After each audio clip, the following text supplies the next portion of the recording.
God knows your lonely souls. God knows your lonely souls.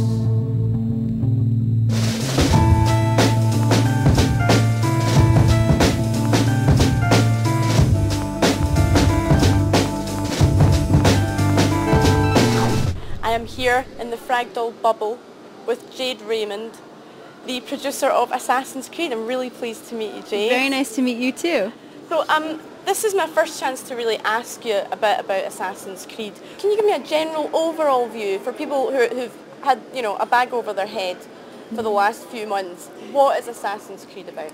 So Assassin's Creed, as the title implies, lets you play as a master assassin. Now the assassins are a clan of warriors that came to be during the Third Crusade. They actually existed. This is a brand new franchise by Ubisoft's Montreal studio, and we were really inspired by the historical events of the Third Crusade and the existence of these assassins that not many people know much about. So you play Altair, and your mission is to track down and assassinate 9 key guys, at least that's what you're told. 9 key guys who are really at the root of the Third Crusade, evil men who are profiting and making the population suffer, arms dealers, slave traders, people who are bringing over troops and selling weapons from Europe, all kinds of people on all sides of the fence. And as you go about tracking these guys down and getting rid of them, you notice that something else is going on. They're somehow connected, and there's a little bit more of the story to uncover. That has implications actually all the way to today. So yesterday I got a chance to see a couple of new levels. Can you tell me a bit about those? So far what we've shown people is a demo map that we created for E3 last year, which is a small portion of Acre. What we showed in the video is the full expanse of the 3 cities. Each one is 15 times larger than what we showed at E3 last time. So huge, the actual size of those cities. And we showed a bit of Jerusalem for the first time, a bit of Damascus for the first time, and also the kingdom and some of the horse, combat on horse. We gave a little preview. Yeah, I mean, it looked really cool. One of the things we've seen was some fighting on rooftops, and I mean, I know that the environments are very interactive. How are we getting up here? What's all this fighting going on up in these upper levels? So usually there's not that much going on the rooftops, as one would expect. So you may want to stay on the ground if you want to blend in the crowd. To avoid the crowd, you may want to go to the rooftops. But also during escape, it's a way to be sure that you're not going to have a ton of people in your way and merchant stands and people in lineups. So Altair can use his great free running skills and get up there. The only problem is that the AI actually can follow you. They can't do everything you can do, but they will find a way around. They're smart enough to say, okay, around the corner I know there's a ladder, I'm going to climb up there. And so it's not really an occasion to just chill out when you get on the rooftops. The pressure is still on. And what will happen is they will probably eventually catch up to you unless you're really on a mission and darting through the rooftops, and you'll get these really cool fights where you get an opportunity to use that environment so you can throw people off and not waste a throwing knife on them. They'll just die when they hit the ground. And it's actually pretty spectacular. We have all the physics modeled on the ragdolls there, so depending on the way you throw them or which direction you pitch them, you'll see a different kind of fall. It's pretty gratifying. The big yell. Yeah, I mean, I've had a bit of a fascination about this, the knife that we have between these fingers here. So this finger's cut off, is this correct?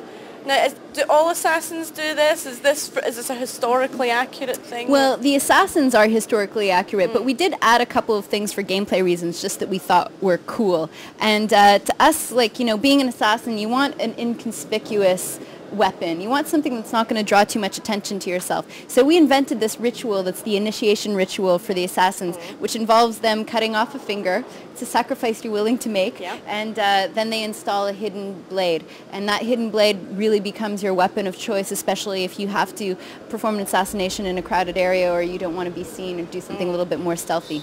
Now, you're saying you invented this ritual.